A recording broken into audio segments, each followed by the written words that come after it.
Mga sir, bali ito Mitsubishi Adventure. Saan ka galing, sir? Saan galing? Muntinlupa. Muntinlupa. Bali may problema din sa sa RPM gauge niya.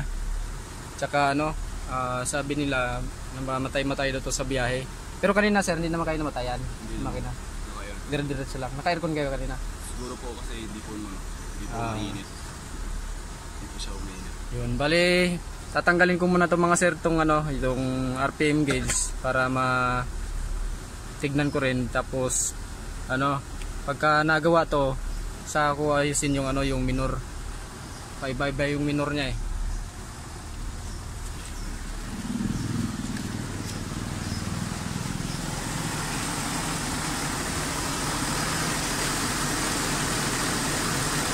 Meron siyang konting palya.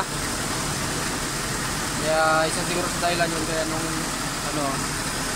namamatay-matayan sila ni sir nung nakaraang bumiyahe daw sila. May palya siya eh.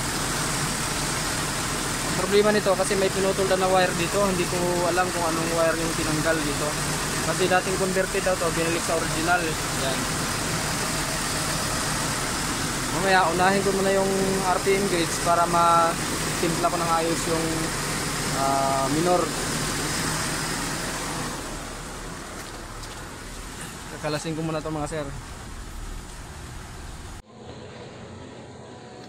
Yung mga sir, ito yung sa Adventure na galing pang Paranaque. Yan, maaga sila napunta dito para ipapagawa RPM gauge mga sir. Yan, sunog din yung kapasitor, dalawa. Ngayon ang problema mga sir kasi sabi sa akin ng may-ari, may mga converted na raw yung pagkabili niya, tapos pinabalik na lang sa original yung makina. Ngayon may mga nabago kasi mga wiring mga sir, hindi ko alam kung naikabit ulit yung linya para dito sa RPM. Ngayon hindi sigurado kung gagana talaga to pag pinalitan ng kapasitor. Sunog din kasi kaya pinalitan ko. Sinusubukan lang namin mga sir. Bibili tayo. Papalitan ko mga sir na ng kapasitor. So, yung isa natanggal ko na ito. Ayan, dalawa kasi yan.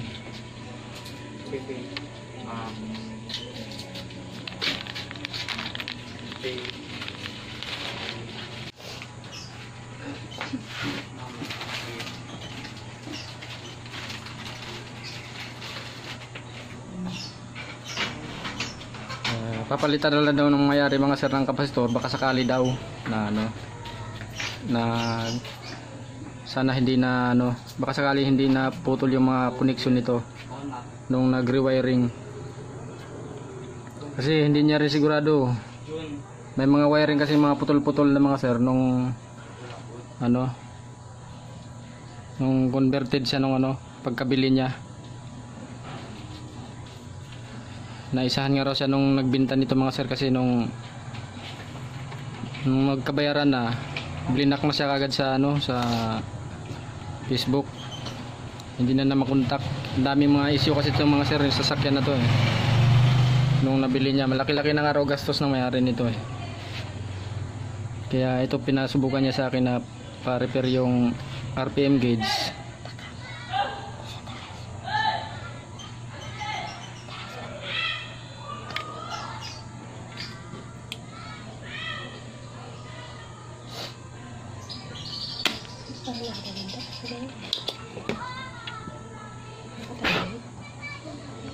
Hindi na kaya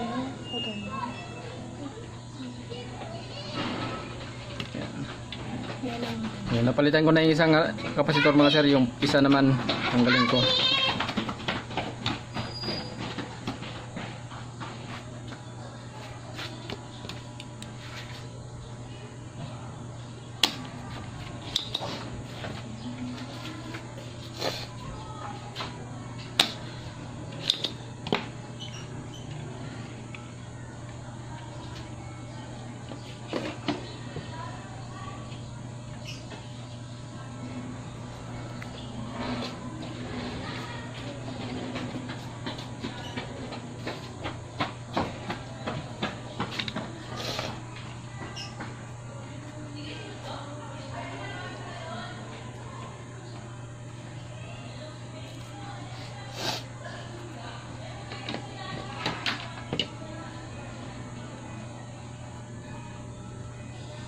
Pareho silang sunog mga sir, ayun oh. Dalawang kapasitor.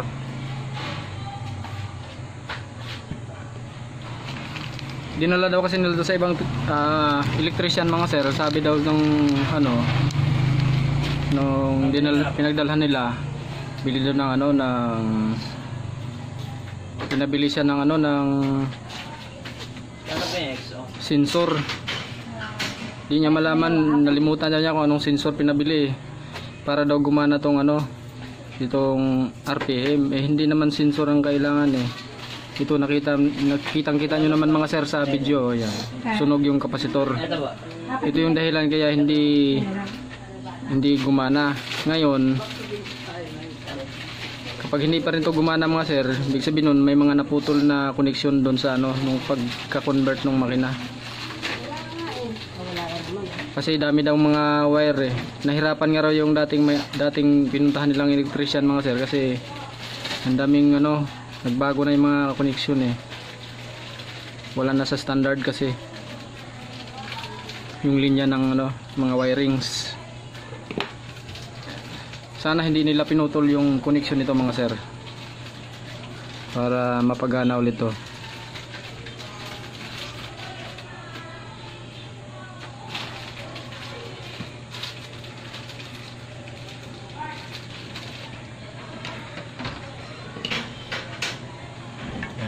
Yan mga sir, napalitan ko na pareho. Kakabit ko na to doon ulit sa Adventure. 4G63 yung engine mga sir, gasoline engine.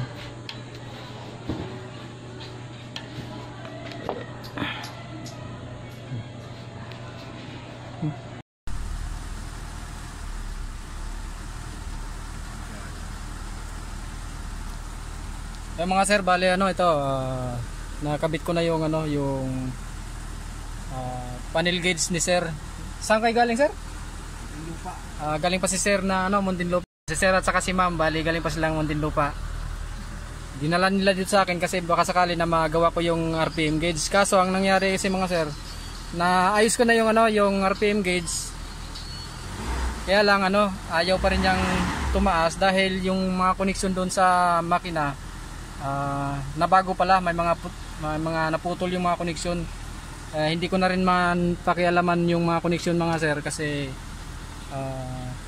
mahirap na, baka may kasi dating naka-convert daw kasi yung ano, yung makina, baka may mga nabagong koneksyon, baka magkaroon ng short circuit pag naggawa ko ng panibagong linya.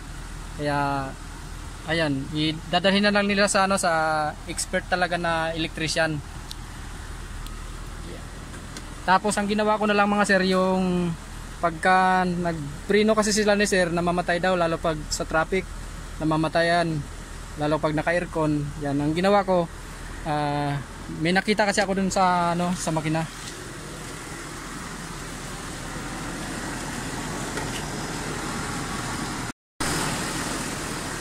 Yan ang dahilan mga sir sa pagkakamatay ng makina ni sir bigla, lalo kapag nasa traffic, pag nag-apak siya ng preno, namamatayan. Dahil dito sa ano, sa hose na to. Yan. Galing sa dito sa fuel regulator papunta dito sa intake manifold. Yan. Ang nangyari kasi nung kinonvert yung ano, sa aircon, putol yan dito. Asan na yung kaputol sir? Meron silang nilagay mga sir na T connector dito sa hose. Ang nangyari nung ganito sa original, yung makina ito, nawala yung ano, na hindi na nila nabalik sa tama yung connection ng hose. May singaw yung ano mga sir, kaya yun ang dahilan ng pagkakamatay-matay ng engine ni sir tuwing nag-aapak ng preno. Lalo sa traffic, namamatayan si sir na makina. Tapos yung palya mga sir, yung minig, yan nawala na. Dahil naman dito mga sir, yung ano, yung pagpapalya. Dito. Maluwag yung connection ng high tension wire dito, saka dun sa ano, number 4 na high tension wire. Nakaangat, nung nakita ko dito kanina, nakaangat siya pagdating nila ni sir. Yun. Kaya malakas yung palag ng makina lalo pag nag-trigger ang aircon, saka pag patay ng aircon, namamalya. Pag unang aircon, namamalya din. Ngayon wala na. Sir, pwede pa sa yung aircon, sir? Wala na siyang palya mga sir, yan. Wala na siyang hinig. Yan. Naka-aircon yan mga sir. Hindi na siya nanginginig. Kanina pag nag-aircon mga sir, lakas ng vibration ng makina. Ngayon wala na. Kita nyo naman sa high tension wire mga sir, wala nang vibration yan. Dahil dito sa hose na nasingaw, tapos dito yung hose ng charcoal canister papunta dito sa intake. Yan. Tanggal din. Binalik ko, ayan, umino na yung andar ng makina. Yun lang mga sir, baka sakali na mangyari sa inyo yung ganon, yung may mga palag-palag sa makina, check nyo muna mga basic, baka sa high tension wire, may talon na kuryente, yan, baka maluwag lang yung pagkasalpak ng high tension wire. Yan, isa rin yun sa dahilan kaya namamalya ang sasakyan. Yan. Tapos yung hose, mga vacuum hose, baka may mga singaw. Yun. Check nyo mga sir bago nyo dalhin sa mga mekaniko, kasi baka basic lang naman yung problema, mapapagastos pa kayo ng malaki kung ano ituturo ng mekaniko. Yun. Bali ang gagawin na lang nila ni sir dito, ipapabalik sa standard yung connection ng ng panel gauge. Hindi ko na pinakialaman kasi yung mga wiring dito, kaya hindi pa rin napagana yung RPM gauge. Pero yung gauge nun mga sir, ayos na. Ikakabit na lang sa kung saan siya nakakonect. Kasi ito may putol siyang wirings eh. Hindi ko siya pinakialaman kasi baka mamaya may mga wirings na siya dyan. Baka magkaroon pa ng ng shortage. Dadalhin na lang nila sa pinaka-expert talaga mga sir na electrician. Kilala ko rin naman yun, yung pagdala nila ni sir. Yun lang mga sir, maraming salamat.